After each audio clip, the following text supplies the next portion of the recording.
Hallelujah.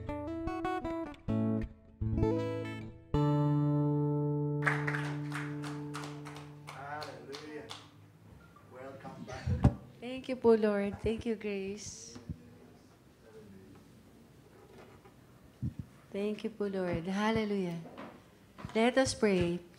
Lord, thank you po. Napakabuti po ninyo. Ang dami po ninyong ginagawa na nakakamangha. Truly, O Lord God, kamangha-mangha po kayo, dakila po kayo.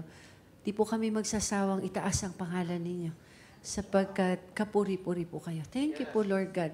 Lord, patuloy po kaming luluhod sa inyong harapan at makikinig ng inyong salita at sa pagbabahagi, I pray, O Lord God, na matututunan po namin yung dapat naming matutunan ngayon. Thank you po, Lord. In Yeshua's name, Amen. Amen. Praise the Lord! Hallelujah! Glory to Lord Jesus! Hallelujah! Okay. Ba't wala pa siya? Ayun. Meron pa palang animation doon. Okay. Thank you po, Lord God.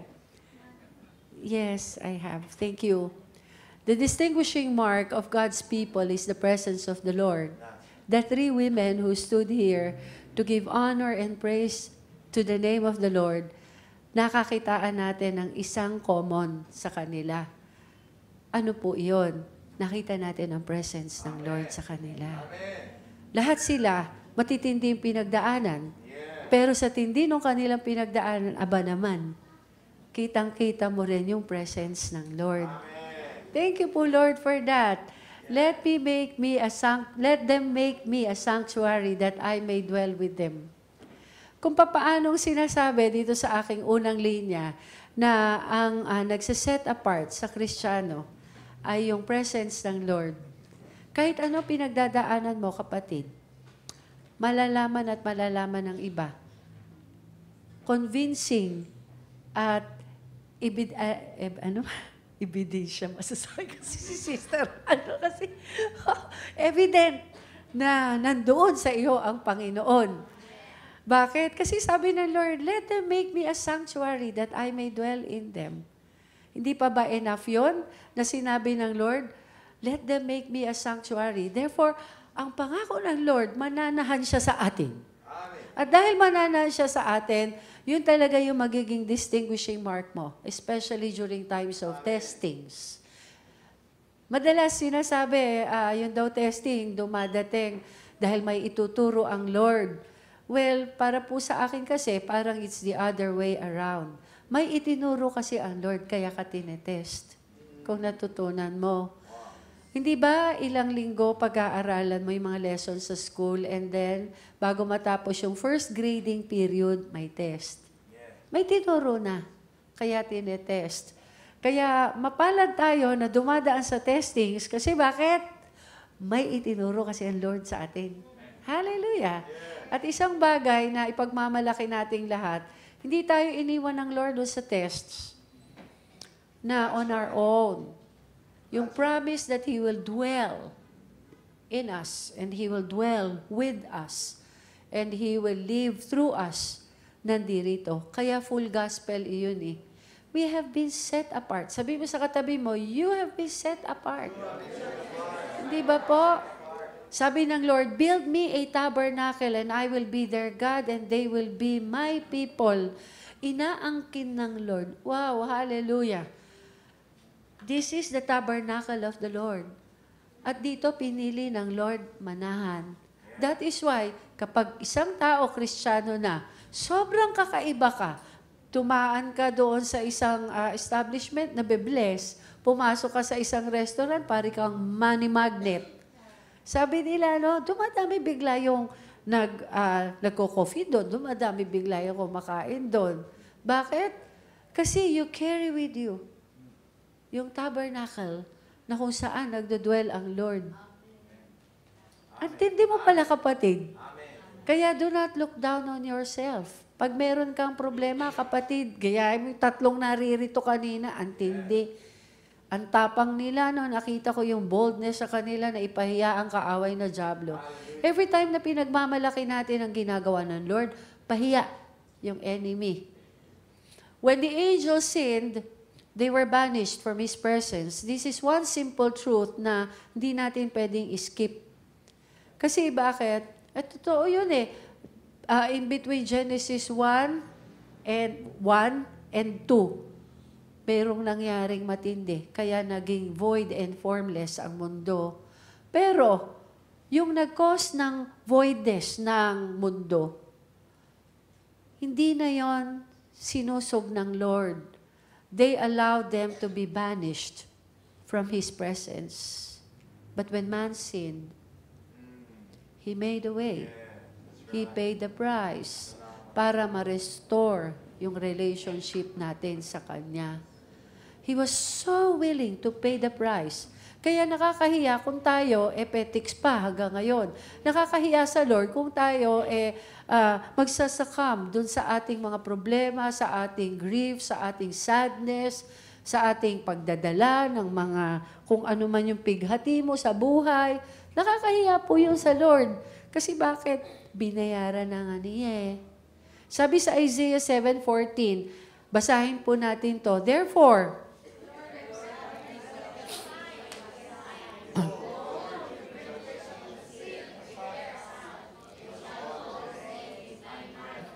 tingnan nga natin yon.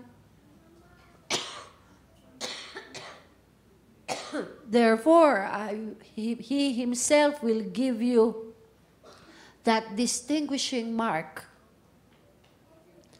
What was that distinguishing mark? Binigay niya kanyang anak.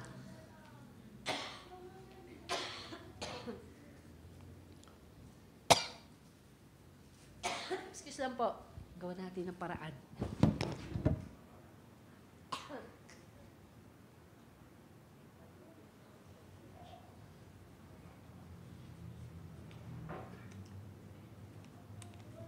He gave us a sign.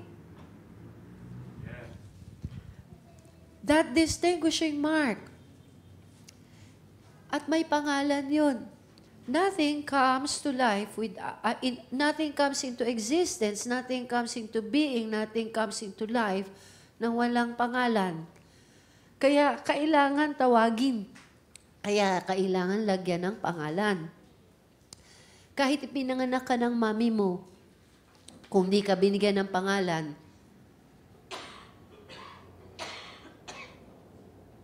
wala kang birth certificate. As far as the laws are concerned, you don't exist. Tama po ba?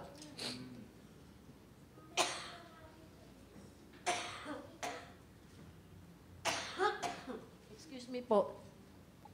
Ganda naman ito. Okay. Thank you po, Lord God. Dinadala ko kayo dito dahil doon sa dugtong na salita ng Panginoon na biblical truth na napakasimple na kailangan nating ibaon sa ating puso. Bakit? Yung isang kanyang pangako, tinupad niya at sa kanyang pagtupad, meron na pala siyang naunang sinabi. Naiintindihan po siguro natin yung Emmanuel. Ano ba ibig sabihin ng pangalang Emmanuel? When you translate it, it is translated as God with us. Nung inutusan ng Diyos ang tao, gumawa ng tabernacle, itong tabernacle na to. Dito nanahan ang Panginoon. Siya mismo ang gumawa ng paraan para maranasan natin yung kanyang pangako sa atin. Hallelujah for that. Therefore, ano response natin? Hindi ko alam kung paano ako dudugtong doon sa aking tunay na mensahe kaya gusto kong umpisahan dito. Introduction lang po ito. Therefore, ano response natin? Ano yung responsibility natin? Makikita natin dito sa John 14:21. He who has my commandments and keep them, it is he who loves me. And he who loves me will be loved by my Father, and I will love him and manifest myself to him. I don't think this is from New King James Version kasi hindi capitalized yung mga pronouns ng Lord. So, ang sabi dito, I will love him and manifest myself to him. Saan ka pa, kapatid? hindi lang siya mananahan sa'yo, magmamanifest siya sa pamamagitan mo. Kaya pala, kahit na 100,000.75 ang bill. Natandaan ko yung 0.75. Kahit na ganoon kahaba na yung numbers na kailangan bayaran, she was completely at peace. Bakit? Wala dun sa kabilang kwarto yung tutulong sa kanya, wala dun sa next floor yung tutulong sa kanya, nandoon nananahan sa kanya. Ang lalim naman nun, I will make myself to manifest. Wow! New King James yon or NIV yon. Sa NASB, and will disclose myself to Him. Nagkakaroon ako ng penchant for parallel studies kasi may natututunan tayo pagka gumagamit tayo ng iba-ibang versions, hindi po ba? Dito po sa NASB, ang sabi, and will disclose myself to Him. Pag sinabing disclose, parang merong secret, may nakatago somewhere, merong hindi nakikita ng iba. Pero ito, sabi dito, He who has my word, He who has my commandments, I will disclose myself to Him. Wow. Medyo ibang level po yun. Medyo ibang level po yun. Pag sinabi niyang, I will disclose. Sa Amplified Version, same verse, John 14:21, I will let myself be clearly seen by Him and make myself real to Him. Wow. Ito, mas ibang level pa to. Makikita niya akong napakalinaw and I will make myself real to Him. Totoong Diyos na naririto siya. Nadarama, nakikita, naaamoy, nararanasan. Wow! Napakabuti ng Panginoon sa atin, hindi ba po? Amen. Kasi bakit? Biro mo itong mga promises na ito, isa lang ang kasunduan. When we keep His word, when we keep His commandments, na ang una ko sinabi sa inyo na word na kailangan i-keep natin, build me a tabernacle that I may dwell. Para sa atin yon, and yet, sinasabi niya na pag tinupad natin, ito pa yung katapat, mas lalo mo kong makikilala. Mas lalo kong i-express ang sarili ko sa iyo. Mas lalo kong magmamanifest sa iyo. Mas marami ka pang miracles na mararanasan. Hallelujah. We were in Pulangi, nasa VMTC headquarters ako, nag-adjust ng schedule. Imbis na 3 o'clock kami, 3 o'clock na madaling araw kami aalis patungong Matnog, ginawan 2 o'clock. Hindi ko alam bakit kailangan, pero walang umangal. Lahat kami, we were all up by 2 a.m. and then off we go. Off we went. Nung pag-alis po namin, so punta na kami, nakarating kami ng Matnog, came the news, yung aming dinaanan lumubog sa baha. Kung hindi kami umalis, hindi kami makakaalis, masastuck kami doon sa Pulangi. But the Lord is good. He is making Himself clearly seen in everything that we do. Napakabuti ng Panginoon. Sabi sa Amos 3, NIV, basahin po natin, surely the sovereign Lord does nothing without revealing His plan to His servants, the prophets. That's right. Ibang level to. Kasi tungkol to sa mga servants niya na prophets. Pag sinabing prophets, sabi natin, yun ang mouthpiece ng Lord. Tama po ba? Pag sinabing prophets, sila yung mga nakaka-receive ng deeper revelations ng Lord na hindi available sa lahat. Tama po ba? Pag sinabing prophets, sa kanila nire-reveal ng Lord yung what is to come, etc., etc. Alam natin ang ministry ng prophets. Alam natin ang ministry ng mga lingkod niya na ginagamit sa ganitong opisina. Sa New King James Version, ang sabi dito, surely the Lord God does nothing unless He reveals His secret to His servants, the prophets. Wala siyang ginagawa na hindi niya nire-reveal yung secret sa kanyang mga propeta. Ito po namamangha ako dito kasi hindi naman natin talaga nalalaman lahat eh. Minsan nagkakagulatan tayo sa mga nangyayari. Katulad kagabi, ang sabi, ano na daw, confirmed na daw, Nasrallah is dead. Hindi ba natin alam yung mga balitang yun na nung kagabi, sasabihin na na-eliminate na yung leader na yon. Pero mga kapatid, maraming parte ng ating buhay, hindi rin naman nga dinidisclose ng Lord. Dahil ba hindi tayo super sweet? O dahil ba hindi tayo super close sa Lord? O dahil ba mayroon tayong commandment na hindi nasunod? Ano mga kadahilanan? Pero bago tayo mag-isip ng kung ano-ano, dito tayo mag-focus. Ang tinding pagkakatiwala nito. Ang tinding pagkakatiwala ng Panginoon na itinuturo sa atin na yung pwede naman na hindi niya sabihin sa'yo, kailangan niya sabihin sa'yo. As if nilimitahan niya ang kanyang sarili doon sa wala akong gagawin. Wala akong paplanuhin na hindi ko i-disclose sa'yo. Isn't that limiting? He positioned himself doon sa medyo sensitive na pagkakataon. Medyo sensitive na lugar na sasabihin niyang lahat ng bagay gagawin ko kapag nasabi ko sa aking propeta. Si Amos, farmer po siya. Inalis siya ng Lord sa pagiging farmer. Naging prophet ng Lord.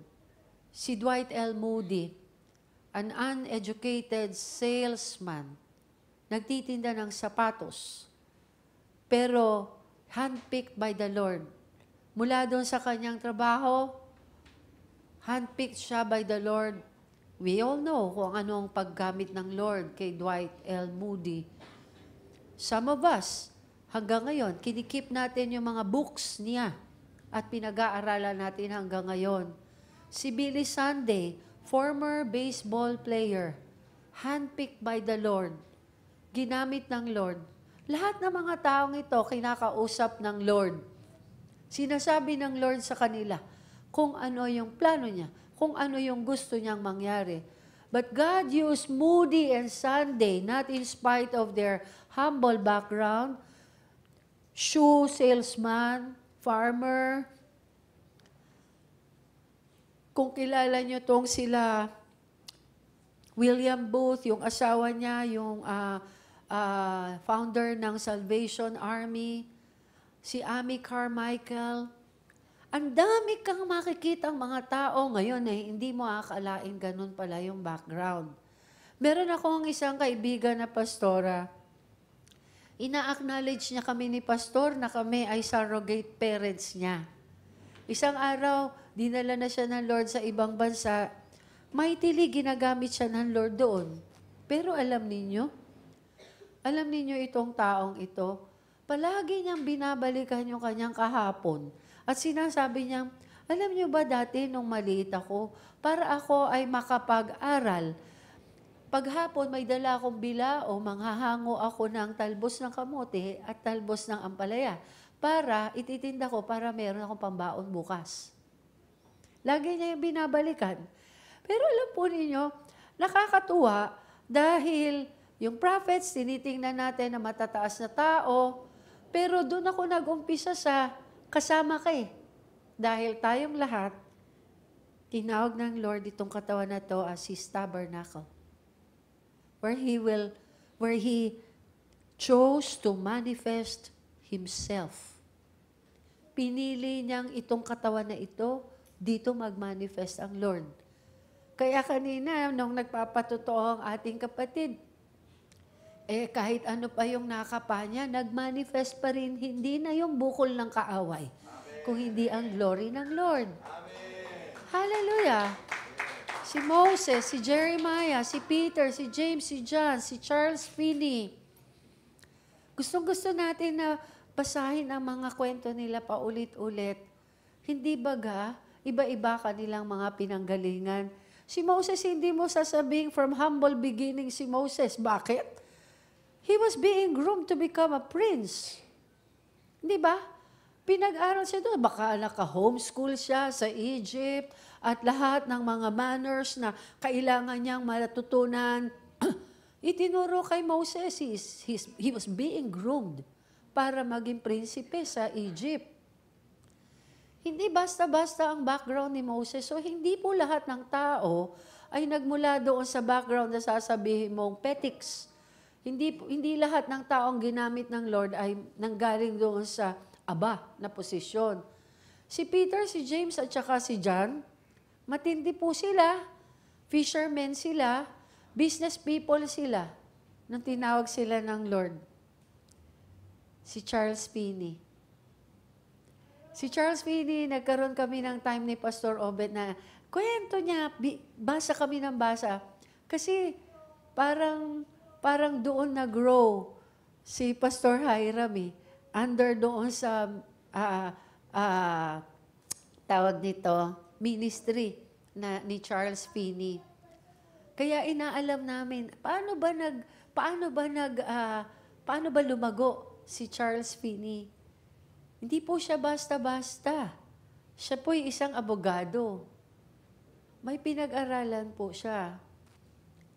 Iba't iba ang ating pinanggalingan. Pero yung aba, yung mababa ang pinanggalingan, sabihin to ng Lord sa atin, dahil nga nandyan ka, kaya ginagamit kita.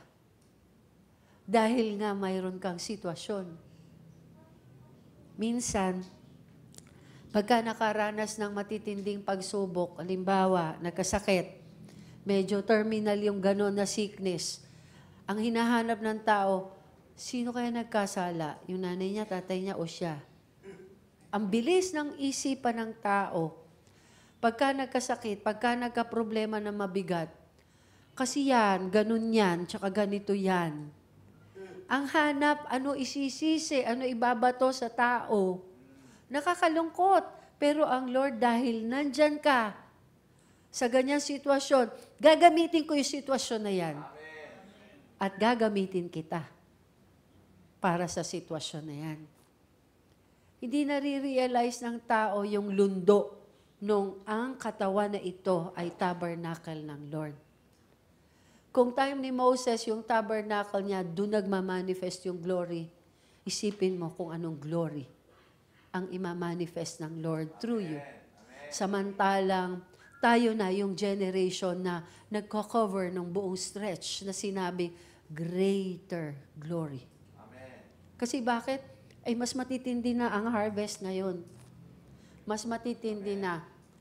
Sa New King James Version, ang ginamit doon, babes. Sa New Living Translation, childlike. Sa Complete Jewish Bible, ordinary people. Such a strongly worded verse. The sovereign Lord does no good thing without first revealing it to His servant, the prophets. Wala siyang hindi sasabihin muna. Nilimitahan niya ang kanyang sarili doon sa pagkakataon na pag may gagawin siya, samantalang kaya naman niyang gawin lahat.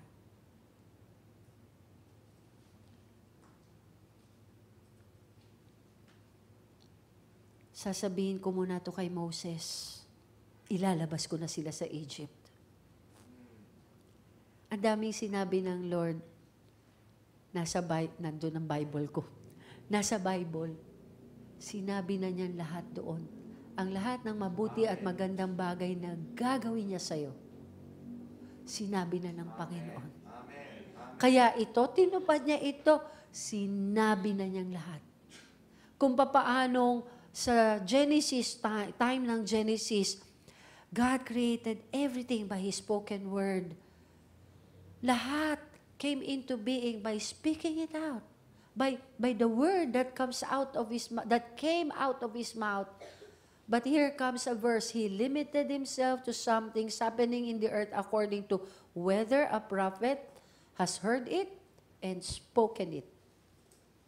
Anta, medyo lulusong tayo pong onte dito.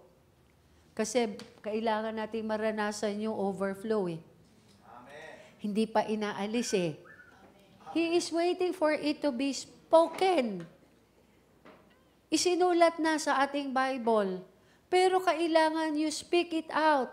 Kung kaya pagka mayroong, natatawa ko sa patotoo niya kanina eh, ang sabi na sister, nakakapako talaga nandun talaga eh. Tapos sinasabi pa niya kung saan lugar, left. Parang sobrang tukoy na tukoy yun eh. Pero ito po yung tinuturo sa atin ng Lord. Hinihintay pala ng Lord na ang speak out natin ay yung sinabi niya. By His lashes we are healed. Yun, sinabi niya. Yun ang uulitin natin sa ating bibig. Yun ang ating i-decree. Yun ang ating i-declare. You prophesy. Yes. Amen. Yun ang ating ipapanalangin. Amen. Nakaka-bless lang kasi when He spoke all things into being, ganun natin tinanggap yun. Ang dali-dali. Pero minsan hindi tayo nagiging maingat na pag tayo ang nagsalita, tayo na nilikha sa kanyang wangis ang nagsalita. Minsan, nakakapagsalita tayo ng hindi dapat magkaroon ng buhay, hindi dapat mag-come into being.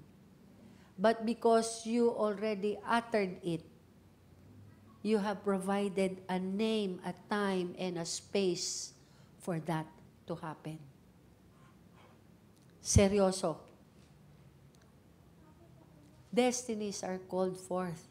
Natatandaan ko, ang Panginoong Jesus, nagpunta doon sa libingan ni Lazarus. Lazarus, come forth! Yung patay, 4 days na, binisita niya yung libingan, pero sasabihin ng iba, ay wala na, patay ni. Pero, Lazarus, come forth. Word came out. Sumunod yung substance at nangyari. Nabuhay muli si Lazarus. Destinies. Alam natin kung ano destiny ng Pilipinas. We are a prosperous nation. We are a missionary sending nation. We are a righteous nation. Yun ang sabi ng ilang propeta. Si Chuck Pierce, si Dr. Bruce Allen, at si Prophet Sadhu. Sundar Selvaraj. Yun ang sinabi ng 3 propetang ito about the Philippines. Therefore, ito yung ilalabas natin tungkol sa ating bansa. Hindi natin dapat ilalabas na wala na mangyayari, ganito talaga Pilipinas. Pag napunta pa sa ibang bansa, ang ganda dito, ang linis-linis, samantalang doon sa amin. Pag napunta sa ibang bansa, sasabihin, ang linis dito, napakadisiplinado ng mga tao, mga Pilipino. Minsan pa tayo pa yung pinagmumula nung hindi dapat natin na ini-speak. Ano po? Destinies are called forth. Blessings need to be spoken. Pag may problema, bahala po kayo, Lord. Lord, meron na po, pambayad. Mayroon kang kailangan, Lord, meron na po, andyan na yan. Mayroon kaninang sumasakit ang tiyan. Sabi ko, hindi, wala na, binayaran na yun ng Lord. Mag-pray tayo, nag-pray kami, tapos nag-communion. Mamaya-maya, kumusta na? Wala na. Wala na yung sakit ng tiyan. Blessings need to be spoken. Sinasabi, ilalabas natin sa ating bibig. And the Lord says, where are my purified prophets? Hinihintay ng Lord yung purong-purong propeta na nakikinig sa sinasabi ng Lord. Minsan lang sinabi ng Lord yung let there be trees. Hanggang ngayon, sinusunod pa rin yung word na yon. Kasi bakit? Kahit ilang libo na yung mga illegal loggers na nagputol ng puno, trees keep coming. Why? Because there stood a powerful God who once spoke that word, let there be trees. Yes. Minsan lang niya sinabi. Pero yung palang kanyang salita ay buto. Dahil buto yon, pag natanim, magbubunga ng ganun din. Ang simple lang naman po noon, hindi po ba? Nasaan ang aking mga propeta? Where are my people? Where are my children? Where are my sons and my daughters? Kasi minsan tayo parang nalilimutan natin kung anong meron tayo. Nalilimutan natin kung anong meron tayo. Mayroon isang prophetess na in-interview doon sa It's Supernatural. Nag-ano ko ng mga notes dito para wag kong malimutan. Dinala daw siya ng Lord sa langit at pinasok niya yung isang library doon. Marami palang libraries doon sa langit at nung pagpasok niya doon sa library na yon, ang lakas-lakas na nag-e-echo yung sound ng parang pinipilas na papel. Ganon, pinipilas. Ganon. Nung papalapit na sila, yun nga, yung kanyang naririnig. Nakita niya yung mga angels na pinipilas yung mga portions ng isang libro. Nung marinig niya yon, ang sabi niya, bakit kaya pinipilas yung word? Bakit kaya pinipilas yun?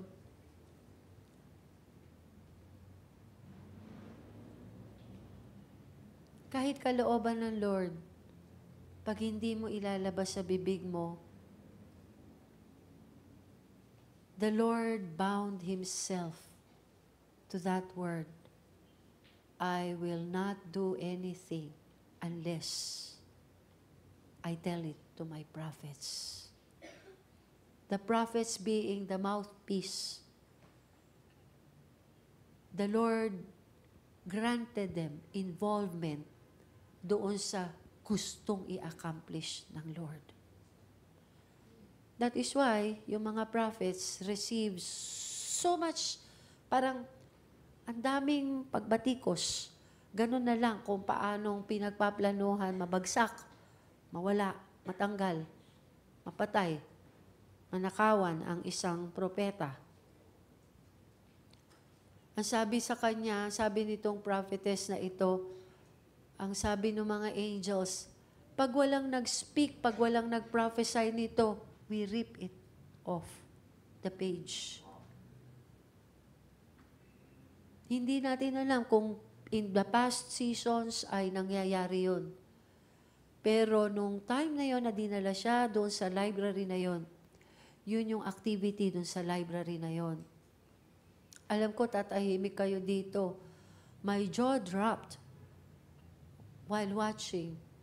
Tapos sabi ko, ganun kaseryoso na pag hindi mo sinabi, yung sabi ng Lord na gagawin niya, i-rip off the page.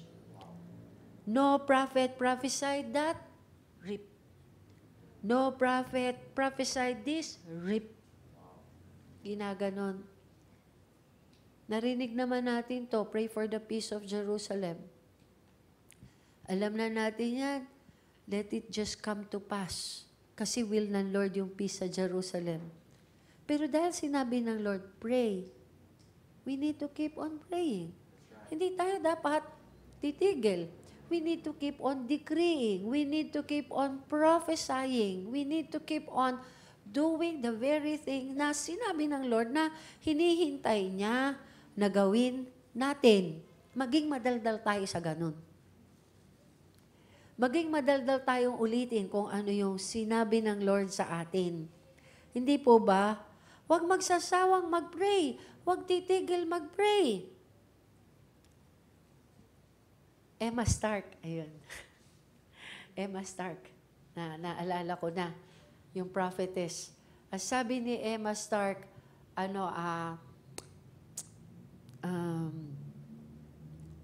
meron daw siyang nakitang trash can doon sa library. At yun daw nire-rip na parte ng word ng Lord. Tinatapon doon. Dahil siya European, ang sabi niya, yung trash can sa Amerikano, ang tawag doon sa Europe ay rubbish bin.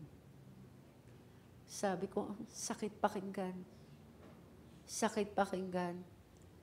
napaka-importanting kilalanin natin saan tayo pinupwesto ng Lord. Ganon kaseryoso ang Lord. Napaka-importanting masabi natin yung pinapasabi ng Lord. Napaka-importanting maging matapang tayo na sabihin kung ano pinapasabi ng Lord. Napaka-importante. Kasi hanggat di sinasabi, hindi nangyayari. Day 1, the Lord created the sun, the moon, the stars, the galaxy, create. Pero nung makreate na niya, animals and plants, ang nagpangalan na doon ay si Adam. Na-delegate na yung authority. You will be the one who will call forth into being. Nag-chat minsan si Pastor Bon sa akin, Pastor, tulungan niyo naman po kaming mag-ask sa Lord kung ano po pangalan ng third child namin. Sabi ko, what a task. Sabi ko, sigurado ka ba? Opo, papatulong po kami sa inyo mag-pray kung ano po yung pangalan ng aming third child. Hobitito. Tapos biglang, Pastora, pa-pray lang po. Sumeryoso siya. Pa-pray lang po. O sige, magpe-pray tayo. As soon as pagpe-pray ko na gano'n, nakikita ko kung ano yung magiging doon sa bata. Sabi ko, ang magfo-flow sa kanya ng anointing is that of a king and a priest. And he will be called Ray Cohen. Or Cohen Ray. O di kaya naman ay Malak, kasi ang Malak ay king at saka yung Cohen ay priest. Tapos nag-heart naman sila. Sabi siguro, better than Hobitito. Pero hindi ko po alam kung yun nga pinangalan nila sa kanilang anak. Where are my people? Binigyan niya tayo ng karapatan at kapangyarihan to name what is supposed to be in existence ngayon. Hindi naman natin pwedeng sabing, mawala ka. Lahat ng ayaw mo, ipapop out mo, pipindutin mo at wala na siya. Wala nang problema, wala nang struggles. Hindi pwede yun eh. Pero meron kang ganito, be healed in Jesus' name. Meron ka noon. Meron ka noong may pangangailangan ka, kahit na ang daming numbers at 2 na yung kama, wala pa rin imposible sa Lord. Simple lang lahat sa Lord. Where are those who will just hear what I'm saying? Sino ba, nasaan na yung mga makikinig, kayang makinig, gustong makinig? Sino ba yung nandoon? Lahat tayo, mayroon tayo noon. Lahat tayo kailangan tumindig para mangyari yon. We were in Bicol, we went to Catarman. Pagdating sa Catarman, sabi ko, stop tayo sa border, yung border ng city na ito kasi binibigay yun ng Lord sa atin. Tapos sabi ngayon, ano ba gagawin natin? Ang sabi ng Lord, spy out the land. Kasi Monday morning, bumiyahe ko early morning, papuntang Bicol, hapon nagturo ako. Nung hapon na yon, yun ang tinuro ko, spying out the land. Go and make survey of the land. Go and make disciples. But first, survey, yun ang sabi. So, application, nandun kami sa Catarman. Sabi ko ngayon, paano ba kami magsa-spy out? Sige, punta sa border, north, east, west, and south. Biglang, eto na, pagbaba ng sasakyan, lakas ng hangin, ang lakas ng ulan. Sabi ko, okay, Lord, ito pala yung gusto niyo pong setting. Paano po kami pupunta ron? Ang lawak-lawak na ganyan nung junction na yon. Tapos, bigla pinaalala ng Lord, may raincoat sa bag mo. Tapos, naglabas nga ako raincoat. Ito pa. Hanggang sa 20 raincoat, meron sa bag ko. Would you believe? Tapos kulay blue pa. Tapos, ito, yung hindi maaabot ng raincoat. Ito, may 7-Eleven. Halika, bumili tayong payong. Ang dami na biniling payong. Tuwan-tuwa yung 7-Eleven sa amin eh. Pagkatapos ito na ngayon, lahat sila naka-blue, kaya pala. Sabi ko, Lord, saan po ako pupwesto? Ikaw ang man ko sa north. I was really expecting na ilalagay ako ng Lord sa east. Pero during that time, sabi ng Lord, ikaw ang tao ko sa north. Later on, tsaka ko lang narinig yung balita kasi nakat ako sa news yung Operation Northern Arrows. Eto ngayon, sabi ko, sige, mag-aano tayo dito, magbabind tayo at maglulus.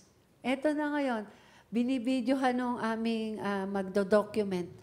Pag video niya, ang dali pong maspatan ng ating mga tao. Bakit? Ang dali pong ma-spy out yung ating spies. Bakit? Naka-blue po yun lahat. Ayun, basta may blue, nakapote sila yun. Nadalian siya. Sabi ko, yun pala, purpose. Pagkatapos, pagbalik nila, wala nang ulan. Yun pala, for the purpose of documentation, kailangan kahit malayo, mapicturean sila. Makikinig lang tayo sa Lord. Iniisip ko, bakit nga may kapote sa bag ko?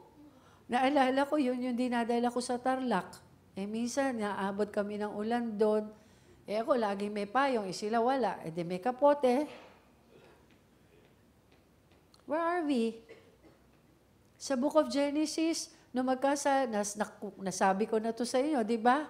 Nung magkasala si Eva at si Adan, hindi tinanong ng Lord, anong pinagagawa mo? Bakit kayo nagkaganyan? Anong kasalanan mo? Hindi yun ang tanong ng Lord. Where are you? Yun ang tanong ng Lord. Yung where are you gives you the time and gives you your exact location, longitude and latitude. Longitude, 24 hours, i-cover nun. Pero yung latitude, it will cover seasons. Nandun ka sa eksaktong season, eksaktong time, eksaktong pinapagawa ng Lord para yung sinabi niya, uulitin mo. At kapag inulit mo yon, gagawin ng Lord yun para sa iyo. All parts of our being represent our Maker from inward and out. Lahat ng may kinalaman sa katawan na to, iimbestigahan yan ng spirit realm. Bakit may nangyaring ganon? Ba't may nangyaring ganon? Saan nanggagaling? Wisdom yun na binigay ng Lord kay Benjamin Netanyahu and his men doing the warfare ngayon sa Israel. Hundreds of rockets, hundreds of missiles, every 5, 10, 15 minutes. Ngayon, pagkita nila, saan ang gagaling? Ang dali ngayon tingnan kung saan. Naspatan na nila kung saan ang gagaling. Yun ang missile launcher nila. Hindi na sila dito nagtingin. Yung missile launcher, yun ang inattack nila. Pagka sila nakakakuha ng rockets, saan nanggagaling ang supply? Tinrace nila. Saan ang factory? Yung factory, yun ang kanilang tinarget. Hindi na sila nag-iisa-isang tao na may tao doon, may gano'n, may kalaban doon. Walang gano'n. But the wisdom that is coming from the Lord is being given to them, how they will engage in this war. Nakaka-bless lang, kasi sinasabi ng Lord, ang Maker magmamanifest sa atin. That is why, kung meron kang gera sa buhay mo, kapatid, let your makeup manifest.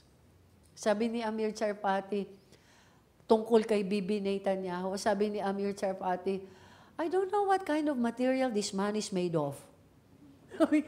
Natawa nga ako doon sa comment niya na yun .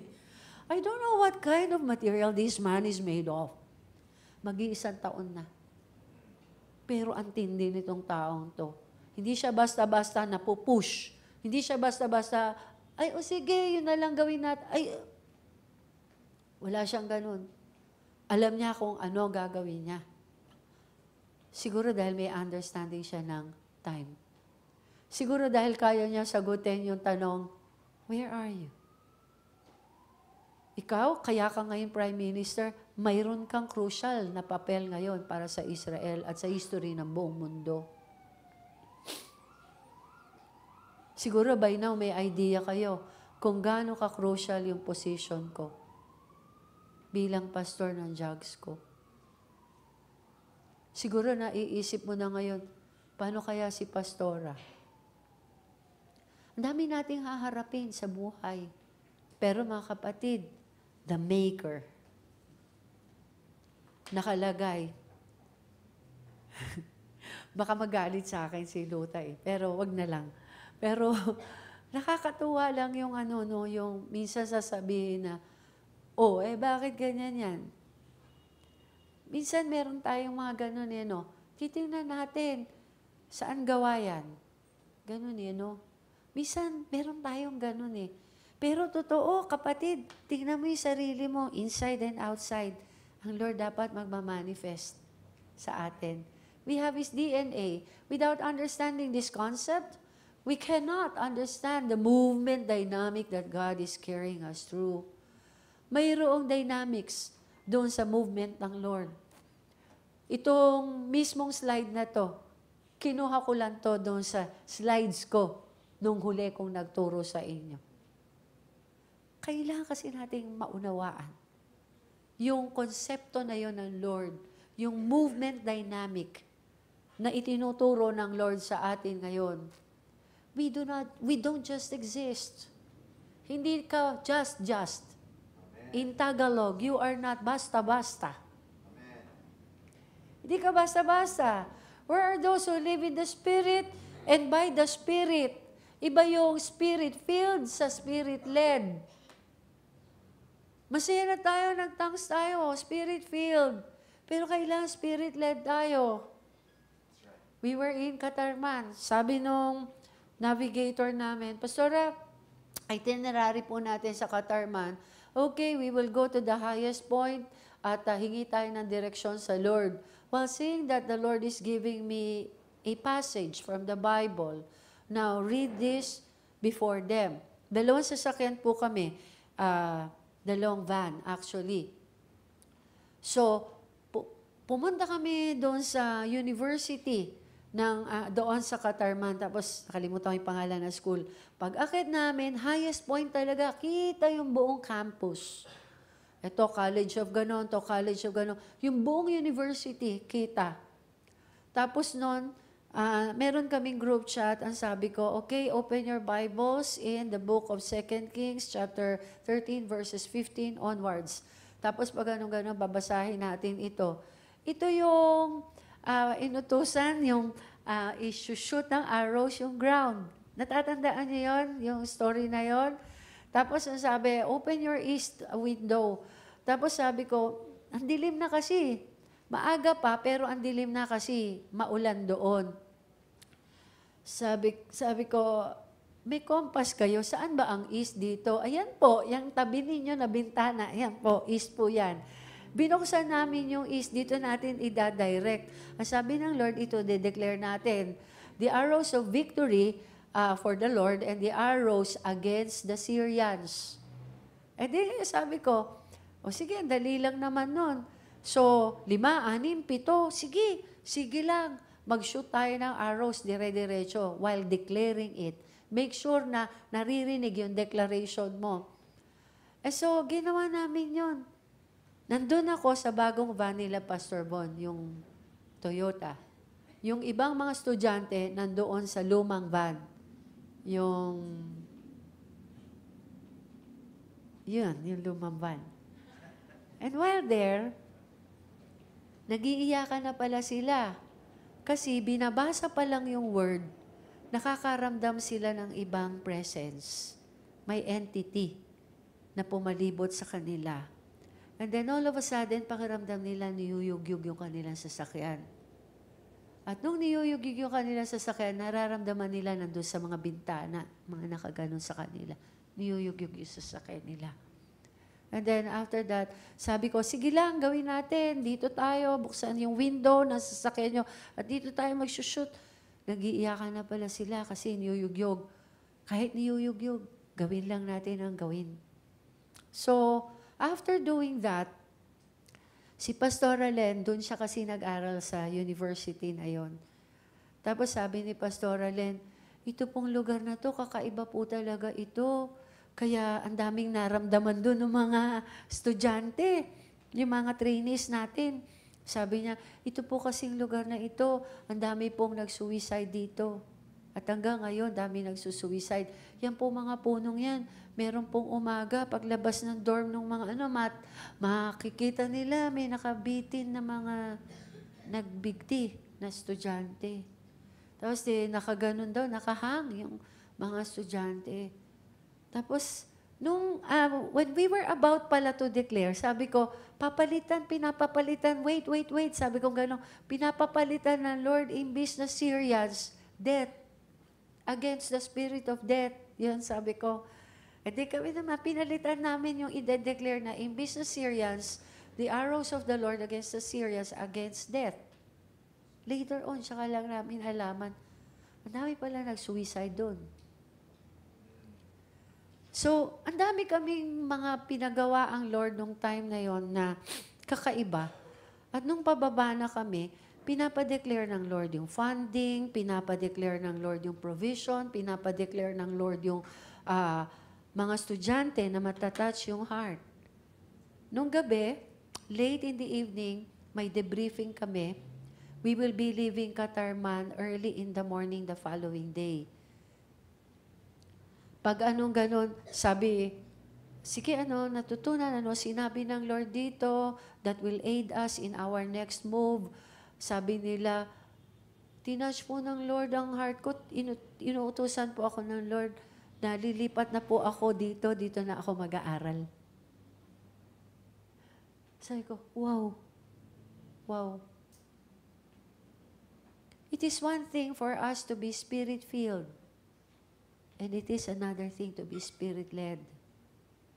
Sabi ko, kung hindi pinapagawa sa iyo ng Lord, huwag mong gagawin, ha? Kasi pwede kang mapahamak. Where are those who will throw themselves at His feet to hear His voice? Marinig ko lang. Tinig niya. Where are those who will be willing to climb sycamore trees para makita lang siya? Samantalang tayo dito, libreng-libreng nakikita natin nilalatag sa ating harapan kung ano kalooban ng Lord. Minsan, ayaw nating gawin, minsan pa, tayo pa yung nagiging reason ba't nadidelay or bakit hindi masunod. Nakakalungkot. At the same time, nakakatakot. Nakakatakot yung maging kasangkapan ng dyablo para wag matuloy yung kalooban ng Lord. Paano binomba yung Gaza? Paano napulbos yun? At ngayon, Lebanon, hindi ba kaya sila natatakot sa kanilang sarili? Hindi kaya sila nakakadama ng takot? There is a God in Israel. Sabi sa Romans 9:13, as it is written, Jacob I have loved, but Esau I have hated. Ito, minsan lang binanggit yung I have hated. Sabi ni Emma Stark, binanggit niya po ito. Sabi niya, minsan lang sinabi yung I have hated eh. At ito, itinuran dito si Esau. Bakit hinate siya ng Lord? Di ba loving ang ating Panginoon? Esau despised spiritual things. Lahat ng nirepresent ng spiritual blessing, inheritance, word, destiny, binastos ni Esau. At alam natin yun na kahit hanggang ngayon, kung bakit yung curse ay hindi malift sa kanila. Kasi nung mga sumunod na pagkakataon, may pagkakataon silang tulungan ang Israel, i-support ang kingdom ng Judah, wala silang ginawa kung hindi kalabanin niyon. That got him into the place where God says, I hate Esau. I hate Edom. Ang lungkot nun, Isa lang ang sinabihan nun. Pangalan pa niya yung nadugtong.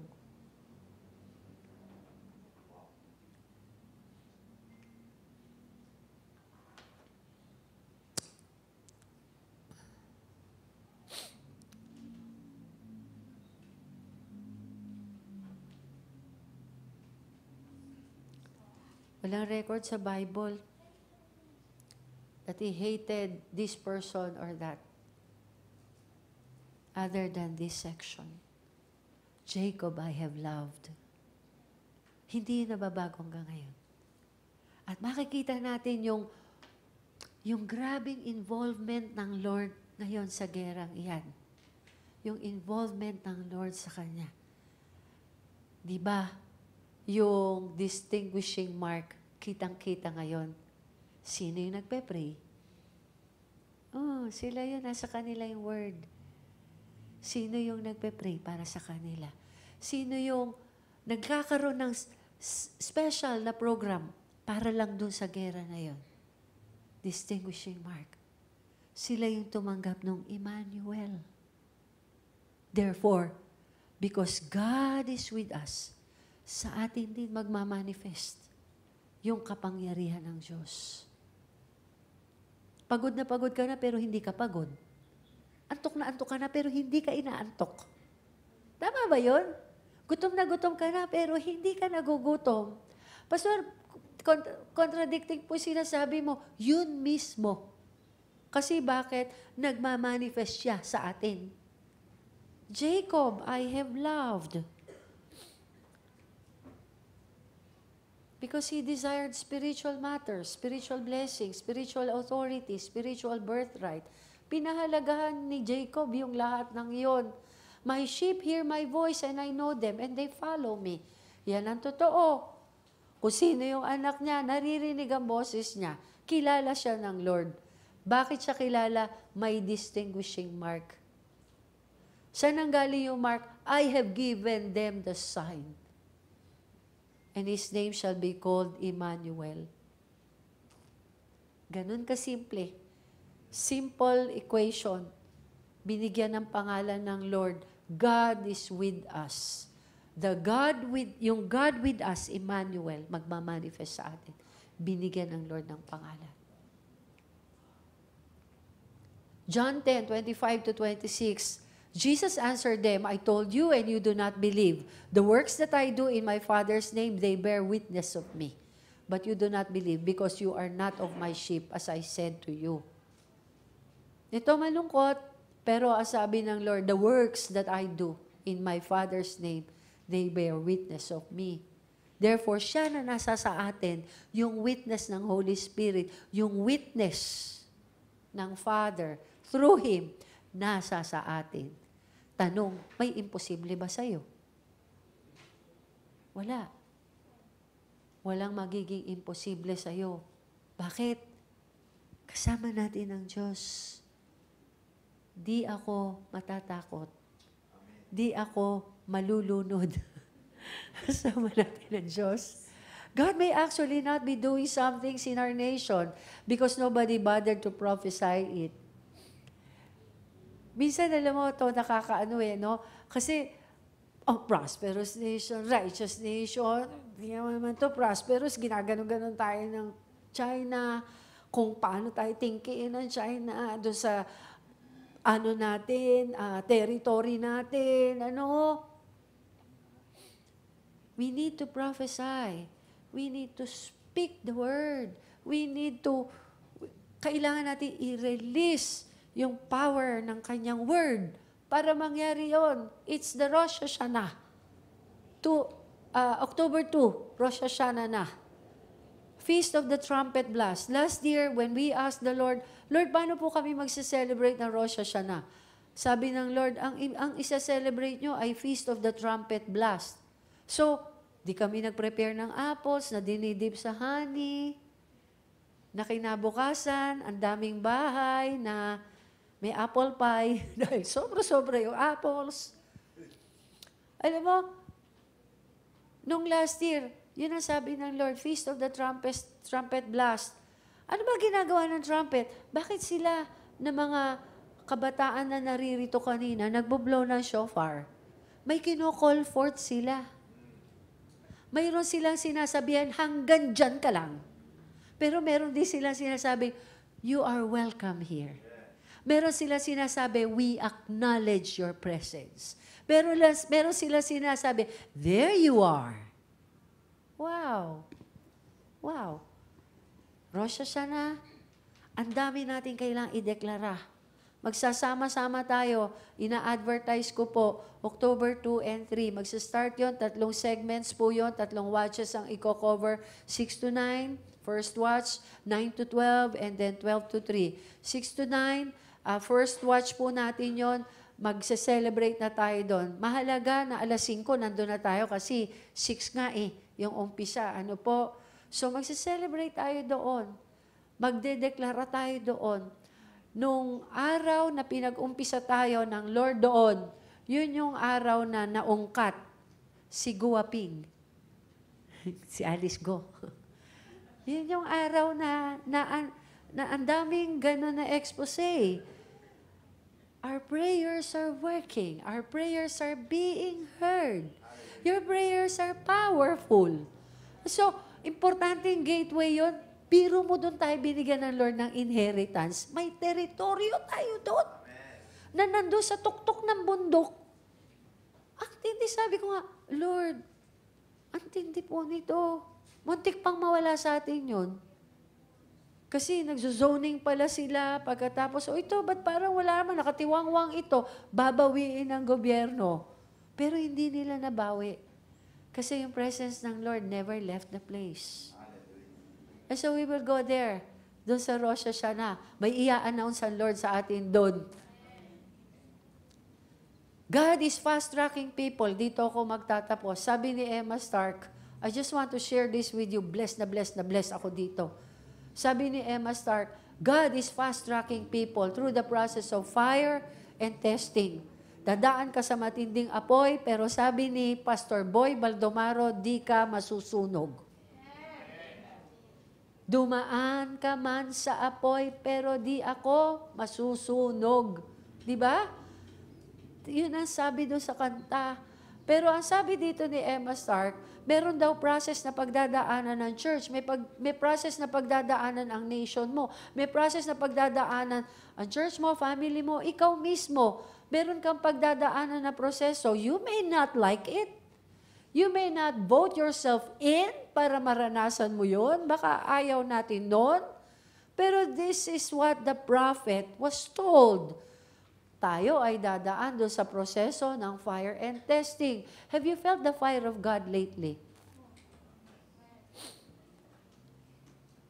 Ako po, tingnan nyo na lang ang mata ko kung ano sagot ko. Pero alam po ninyo, yung fire na yon ng Panginoon, inaalaw niya yon para mapino tayo, mapuro tayo. Purify us. Natatandaan nyo yung kwento nung yung naggagawa ng sword. Tapos pinapanood siya nung isang Bible study teacher. Pinapanood siya. Pagkatapos, nakatitig siya doon sa apoy, nakatitig siya doon sa piece of metal na kanyang babaliktad niya.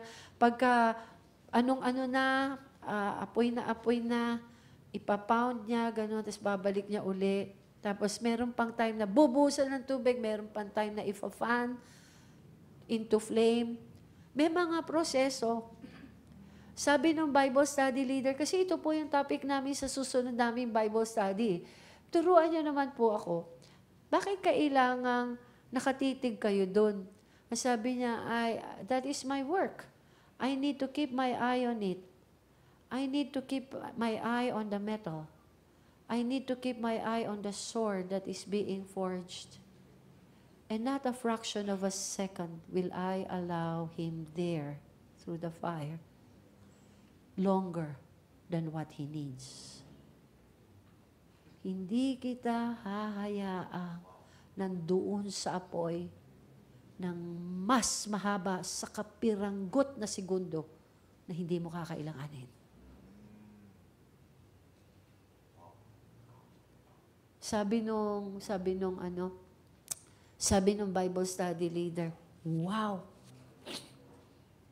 Kaya pala hindi niya inaalis kasi malalaman niya pag hindi mo nakakayanin yung apoy, pag makakasira na sa iyo yung apoy. But as long as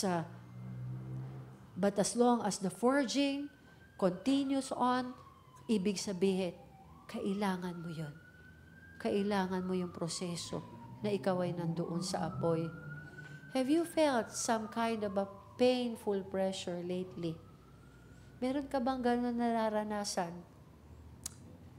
Kami nga, gahati-hati kami doon sa mana namin eh. Yung mana naman namin, parang ang tagal-tagal naman. Kailangan na namin lahat yun. Pagkatapos parang meron naman nag-hold, ito naman nag-hold. Palibasa, di naman niya kailangan.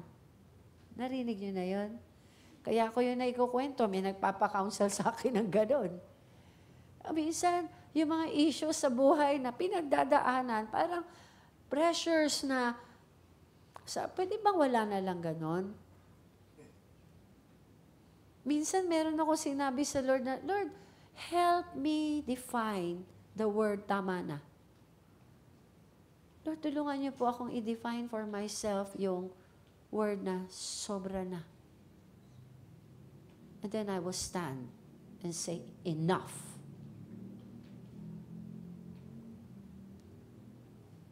If you will submit yourself to that fire and testing, you will come out. Yung pinaka-sharp na sword, ikaw mismo yung sword ng Lord na gagamitin niya in the last days. Have you felt misunderstood? Ang ganda-ganda ng isipan mo, tapos parang ang labas, ang dating sa kanila, ha? Saan ang galing yun? Minsan gusto mo nang, halika, ano gusto mo mang ganun. Minsan gusto mo, sino nagsabi niyan? Sugurin natin, rest baka natin. Ito po isang araw, may kasama ako mga kababaihan. Nag-breakfast kami sa McDo. Nag-pray muna, syempre.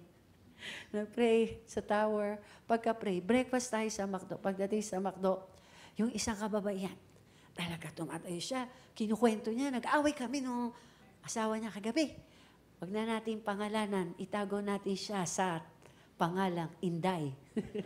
Ito ngayon si Inday, lumalakas na yung boses niya sa pagkukwento.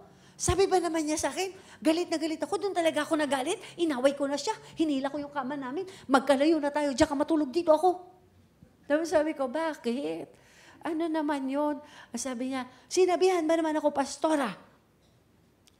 Ako, okay lang ako. Mas mabuti ako kasi hindi ako Kristiyano. Ikaw Kristiyano, tas ganyan ka. Nagalit daw siya. Pagkatapos ngayon, ang ginawa, nagpunta doon sa isang kapatiran. Yung isang kapatiran, alam mo, ginawa. Gano'n na. Halika, sugurin natin asawa mo. Awayin natin.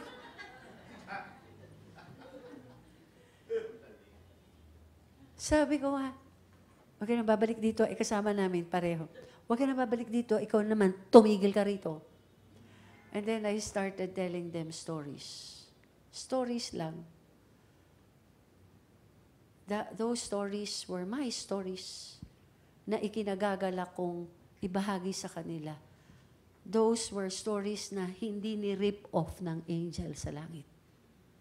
Hindi niya ni-rip off dahil mahihirapan si Cynthia. Hindi niya ni-rip off dahil mapapagod siya. Hindi niya ni-rip off dahil iiyak yan, malulungkot yan. Hindi niya ni-rip off dahil masasaktan yan. Hindi niya ni-rip off. But instead, the Lord allowed for me to go through the fire. Kinuwento ko sa kanila. Pagkwento, kinabukasan, Pastora, magkadikit na uli kama namin. Praise God. Yung isa ngayon na nakikinig din, na nandun din sa breakfast, ang sabi niya, uwi na ako. O bakit ka uwi? Birthday ngayon ng asawa ko, pagluluto ko spaghetti. Sabi ko, ginawa mo pa kami taguan. Ginawa mo kami taguan. Uwi na ako, lulutuan ko ng spaghetti asawa ko, tinakbuhan niya. Ang daming na-heal nung time na yon. Ang daming na-heal. Pagkatapos sabi ko, Lord, nakaka-amaze po kayo. Even yung mga kwento natin sa buhay na naging victorious tayo, they become the word of the Lord, come alive, doon sa'yo, nung time na nangyayari yon. At pag share mo, na-extend, they become seeds sown. Kaya kahit na ang dami ng illegal loggers, hindi maputol-putol. No weapon formed against you shall prosper. Amen. If you have felt belittled,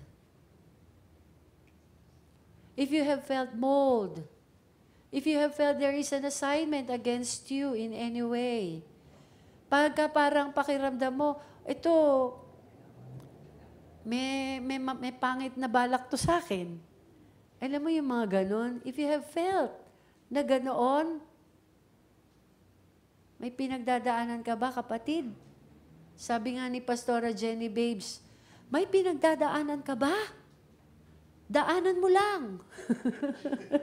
Ang ganda nung kanyang advice. May pinagdadaanan ka ba, kapatid? Daanan mo lang. Huwag kang magstay dyan. Daanan mo lang. Tama naman. Kapatid, you've got to take that as fast-tracking mercy of God. When you say, God is fast-tracking His people, pagka pala inalaw ka niya to go through the fire, that is actually fast-tracking mercy of God. Antindi. Thank you po, Lord, sa maraming fast-tracking times with you. Salamat po, Lord. Ngayon, ipagpapasalamat natin kung meron kang pinagdaanan. Ngayon, ipagpapasalamat natin kung meron kang black and white na kwento, hindi colorful. Fast track for what? To raise your character. Hindi para erase yung rango mo, kapatid. But to raise that character.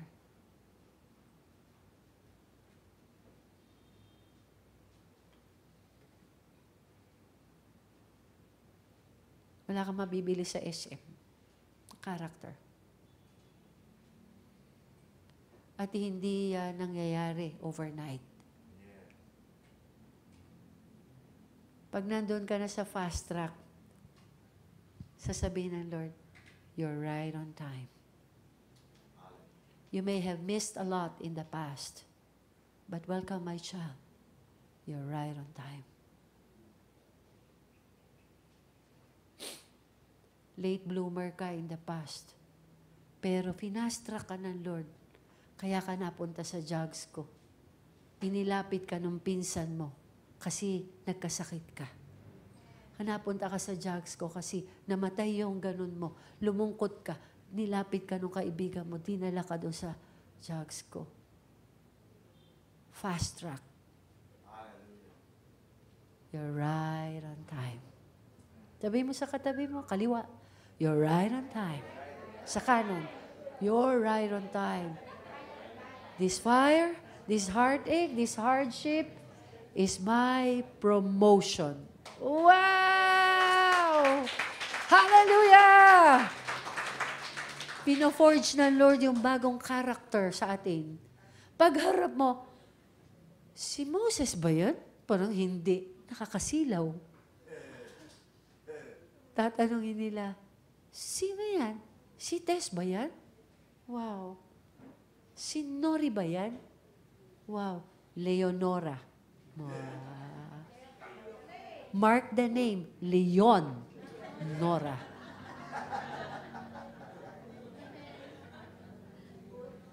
The lion in her lungs is roaring.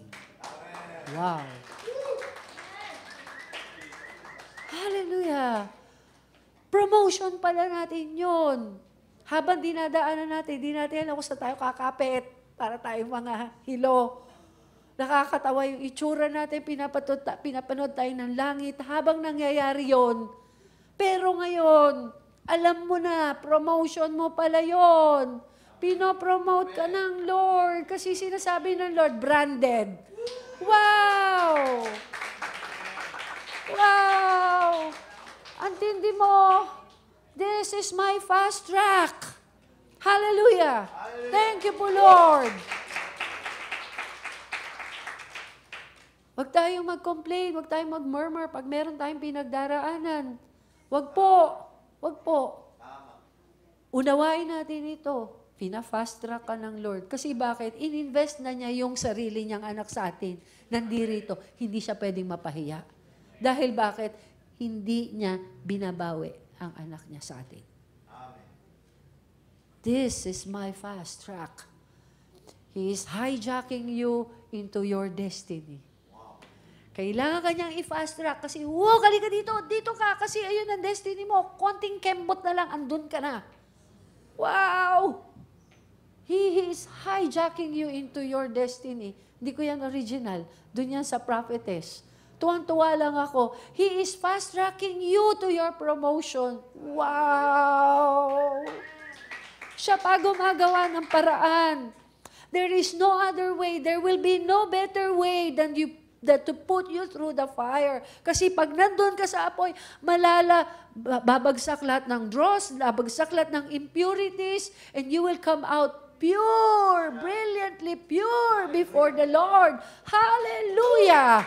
You'll get promoted na dati pangtagpas ka lang ng mga damo doon sa tabi-tabi. Pero ngayon, gagamitin ka ng warrior in the last days. Wow, you get promoted. Pinatalas ka ng Lord. Hallelujah. Thank you po, Lord. Nung isang araw, umakit ako ng prayer mountain. Kinabukasan, pag uwi ko, may nakasakay ako sa jeep, yung public na, ano ba tawag doon? Yung pinalit sa jeep. Ha? Egypt. Kainaan na lang. Egypt pala yun. Sumakay ako sa Egypt? Hindi ba kainaan? Eto ngayon, pagsakay doon, meron akong napakialamanan.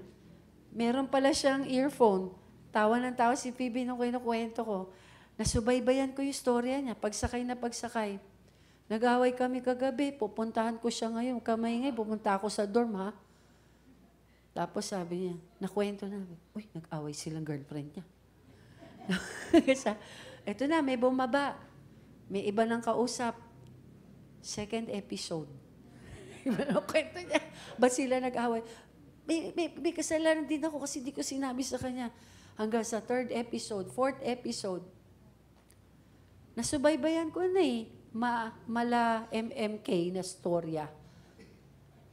Gusto ko nang makialam.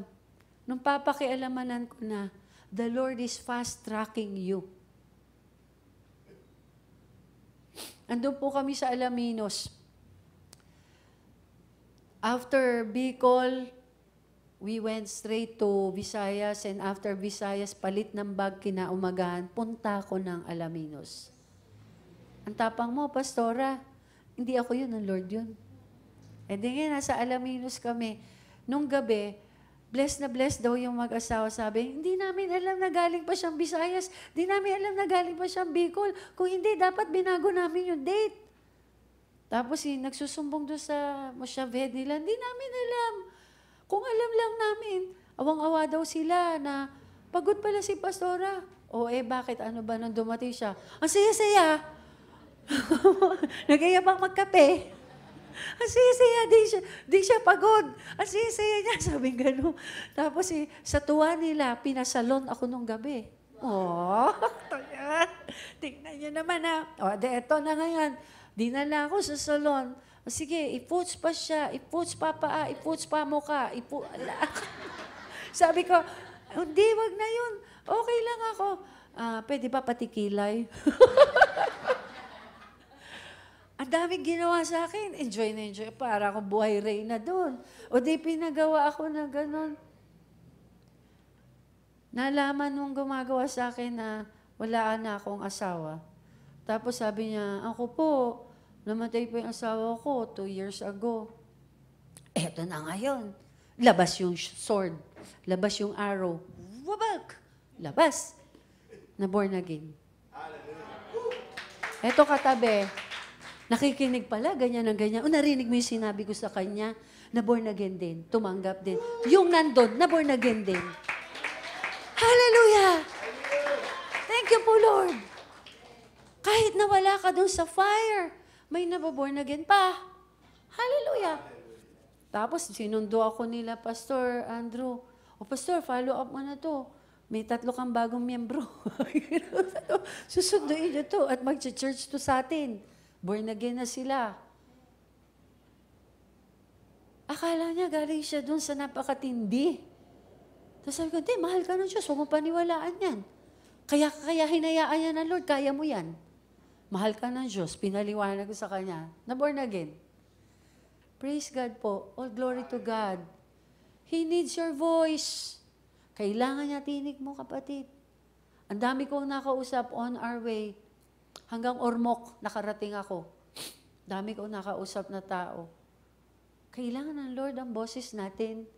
Huwag tayong pumayag na hindi masasabi yung dapat na masabi ngayon at marinig ng lahat dahil tiniko mo bibig mo. He cannot have your voice come forward through yesterday's filters. Hindi pwede yun. Na sinasala mo muna na sasabihin mo, be wise. Hindi mo dapat sabihin yan kasi ganito, ganon, ganon. Yesterday was my last day doon sa Prayer Mountain. Nung last day ko na, mayroon silang malaking gawain. Every last Friday of the month, they do it. Every last Saturday of the month, they do it. So, Bread of Life yun, nandun sila lahat. E di ako ngayon, I realized I was wearing my I Stand with Israel shirt. Papalabas na ako, bigla akong naalala. Hindi sila para doon. Sabi ko, well, this is my chance. And the Lord's chance to fame and glory. E di labas naman ako. Pagbaba ko na ganun, napaatras ako. At nakinig ako mula doon sa malayo. Alam mo, pinipreach. Yung menorah, alam mo kung bakit nila naging simbolo yun? Kasi ganito, mga kapatid, kaya dapat pinapanalangin natin sila. Wow! Hallelujah! Sabi ko, may mga nababago na stand. Hallelujah! Thank you po, Lord God.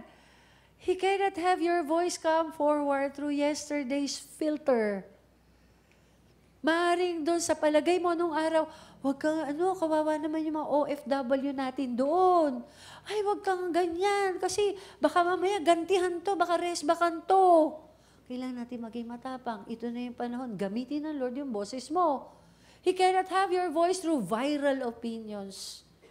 Na kung ano yung viral, yun yung inuulit mo. Kung ano yung napanood mo sa TikTok, yun yung inuulit mo. Ang dapat natin na inuulit, Word of God. He cannot have your voice through your own preferences. Ano yung mas preferred mo na sabihin? Ano yung mas preferred mo na tindigan? He cannot have your voice through your own indoctrinations. Hindi pa pwede yun. Maring meron kang ibang conviction sa ibang tao. Pero ang tanong, anong kalooban ng Lord? Yun ang sasabihin natin. He must have His voice come through your voice in a purified way. Pinuro ng Panginoon. And that's what God is up to. He's going to have purified spokesmen and women. Pinupurify ng Lord. Nagagalak ako kasi naging bahagi ako ng team para sa Visayas.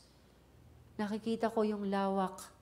Nakikita ko yung lalim na kailangan pang paghandaan. Ngayon, nag-recruit kami ng teacher magtuturo ng Visayan language.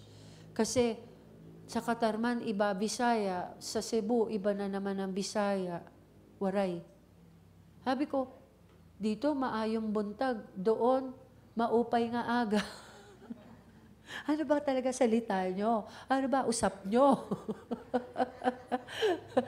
Mabuti na mabuti kung mararanasan mo yung nagtatang siya pero naririnig mo in English or in Tagalog. Ano po? Pwede naman yon. Amen. Without holiness, we won't even see God. The next move of God, kakailanganin ng ganito tayo mag-operate. Extreme holiness. Pag hindi, kapatid, makukulture shock tayo. It's our time to move higher. Gusto ko itong may share sa inyo. Kanina sabi mo, I will end with this. Totoo na, I will end with this. It's our time to move higher. Mayroong isang 10-year-old na babae, batang babae. Tong 10-year-old na to, nakakilala siya sa Lord. Yung family niya, sobrang devoted sa Lord. Sobrang devoted sa Lord. Yung mag-asawa, sabi nila, pag mag-worship tayo, dapat i-out-worship natin everyone in the room. Every single person in the room. Kailangan ma-out-worship natin. That way, matuturuan nating mag-worship ang ating mga anak. Sa atin nila natutunan. Sige. So, worship sila, extravagant worship. Pero alam mo, yung anak nila, hindi nila ma-out-worship. Grabe yung anak nila na yon, yung 10-year-old na yon. Pag lumulundag sila, Mas mataas pa lundag ng anak, mas matagal pa, hindi nila ma-out-jump. Is there such a word? Lahat ng gawin nilang extravagant worship, hindi nila malagpasan yung ginagawa ng kanilang anak. Isang araw, itong bata na ito, may nasalubong siya. At pag salubong niya, doon sa isang tao, naka-wheelchair, kasama yung anak at saka yung dalawang anak, tinutulak yung wheelchair. Sabi niya, do you know Jesus? By that time, itong batang to was already 12. So 12-year-old siya. Do you know Jesus? No. Sabi daw gano'n na sumagot. Tapos tiningnan niya yung dalawang anak. No. Tapos sabi, meron akong kilalang Diyos. Yung Diyos na kilala ko, kaya kang patayuin dyan sa wheelchair mo. Tapos sabi niya, kung yung Diyos na yun, sasabihin mong gusto ko makilala, gusto ko siya makilala. Kasi wala nang doktor nang nakapagpatayo sa akin dito. Ang tagal ko na rito. Sabi, sige. Pagkatapos, pinag-pray. Pagka-pray, ang sabi niya, ano nararamdaman mo? In a scale of 1 to 10, ano nararamdaman mo? May pain ba? Wala akong pain. Actually, hallelujah. Hindi siya nag-hallelujah. Sabi niya, wala akong pain because you know I'm paralyzed from waist down. So sabi, may nararamdaman ka ba? Yun, iniba niya yung tanong. May nararamdaman ka ba? In a scale of 1 to 10, wala. Tapos sabi, sige, pray tayo. Pag-pray. Baka kahit tingling man lang doon sa daliri mo sa paa. Tapos sabi niya, hindi sumasagot. O ganito na lang, bukas may Sunday service kami, to church namin. Parang kayo dyan nanghaharang ng tao. Ay, yung hinarang niya. Tapos, bukas may service kami, to church namin. Pag tung magdamag, may naramdaman ka, parang tingling sa iyong daliri sa paa. Punta ka dito, balik ka. We will do more prayers. Eto na ngayon, nag-aayos sila, nung keyboard, ng sound system. Pagkita niya, pumapasok, eto yun, naka-wheelchair, tinutulak. Sabi, ba't siya nandito? Tapos sabi niya, nararamdaman ko yung dulo ng daliri ko, parang kinikiliti. Sabi niya ganun. Okay, let us not settle for that. May gagawin ng Lord. Sige, pray tayo, pray. Tapos hinila yung kamay, huwag, tayo ka. Yun namang anak, sige, tayo ka daw. Pagtayo, nakatayo. Pagkatayo, naglakad. Pagkalakad, lumundag. Pagkalundag, he started praising the Lord. Prayed over by 12-year-old. Nakwento ko na siguro sa inyo nung nadulas ako doon sa Tarlac. Nadulas ako doon nung nag-visit ako doon sa Tarlac. Binibidyo ko kasi may binibentang kalapit na lote sa atin. Binibidyo ko para mapag-pray. Nadulas ako pagbibidyo. At the same time, si Toba nandun sa kanila. Biglang sinabi sa mami niya, Mami, we need to pray for Mami Cha. Why? She fell. Tapos sabi daw, ang sabi mo? Nahulog. Sige, pray natin. Pag-pray natin. Pagdating ko, nung malaman ng mag-asawang nasa Taytay na ako, pumunta sa bahay, o ba't kayo nandito? Kumusta po kayo? Mabuti naman, praise God, naantok lang, ba't kayo nandito? Si Toba po kasi kanina niyaya po kami mag-pray, nahulog daw po kayo. Tapos sabi ko, ay oo, kasi nagbibideo ko, wow! Hulog na hulog.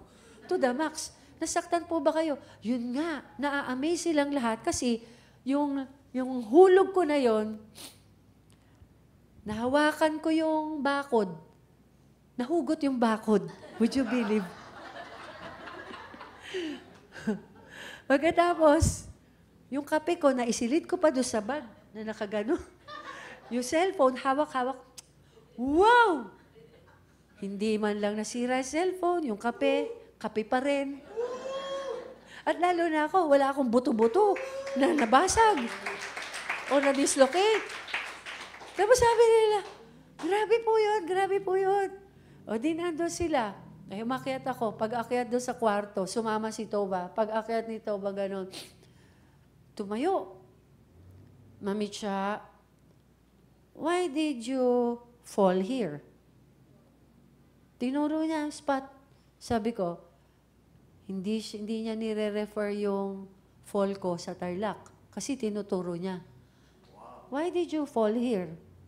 There was a time, mayroong entity, kinuwento ko to doon sa mga intercessors, mayroong entity doon sa kwarto, pagkatapos nag-ano ko, sino ka? Pag sabi ko gano'n, pag warfare ko na gano'n, sino ka? Nagulantang yung entity, tapos boom!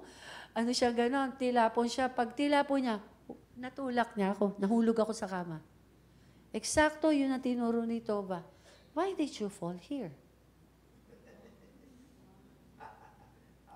Sabi ko, how did you know that I fell off from that spot? Sabi ni Tova, Jesus told me.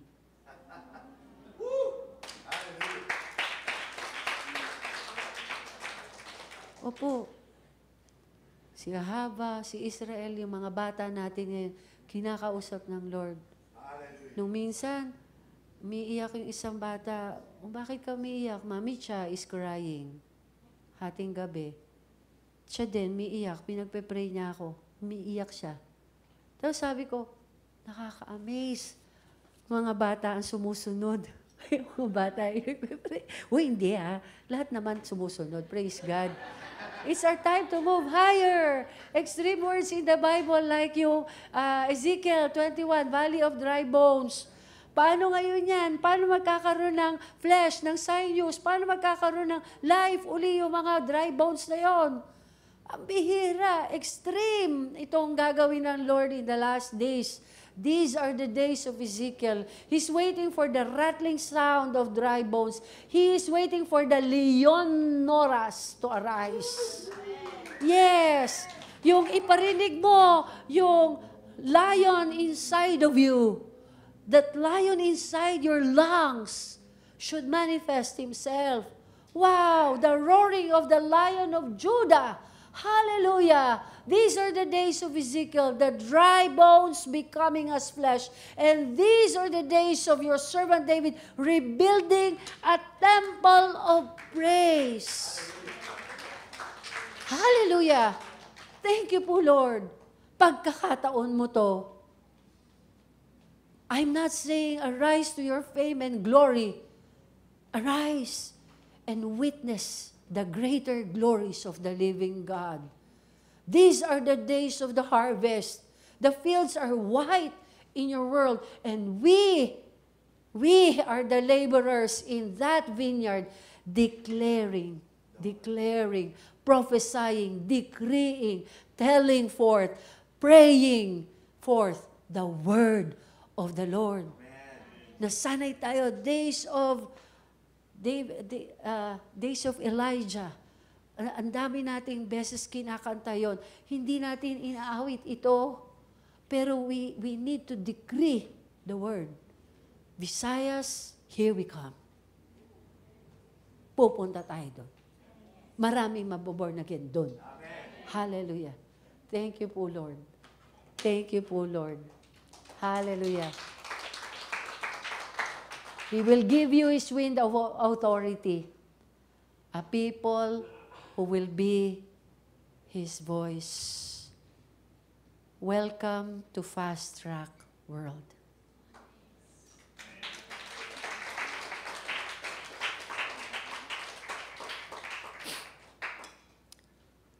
Pwede po bang ilagay niyo kamay niyo sa tapat ng inyong puso? Kayo po ang nakakabatid. Kayo po ang nakakaalam kung ano pinagdaraanan ng aking mga kapatid sa dakong lugar na ito. Kayo po ang nakakaalam kung paano sila nagre-react, nagre-respond. Paano nila kayo nire-replyan. Pero Lord, after hearing this word, transform them, reform them to become the word themselves. Hindi sila talunan. Sila po ang kasangkapan mo para sa tagumpay. Hindi na po sila ang inaabot ngayon dahil sila na ang umaabot. Panginoon, sa pangalan ni Jesus, kayo po nakakabatid kung ano kanilang mga pangangailangan. Katagpuin mo po ang lahat ng pangangailangan na yon. At sa pangalan ni Jesus, tanggalin po ng iyong mga anghel ang lahat ng doubt, lahat ng effort ng kaaway na dyablo para i-dilute yung word nyo, lahat ng effort ng kaaway na dyablo to water down your word in their lives. Lord, malalakaran nila kanilang destiny. Yung mandate nyo po sa kanila, Panginoon, makukompleto po nila. Hindi po sila magsasawa. Hindi sila mapapagod. Bagkus, O Lord God, they will come out of the fire. From out of that process, they will meet their destiny. At Lord, sa pangalan ni Jesus, they will never be the same again. Isang bagong sila. This Rosh Hashanah, allow us to number our days right. We will not say, how old are you? How new are you? Kasi binabago niyo po kami araw-araw. Salamat po sa proseso na ito. Kapatid, meron kang pinagdaanan, sa isip-isip mo, di mo kakayanin.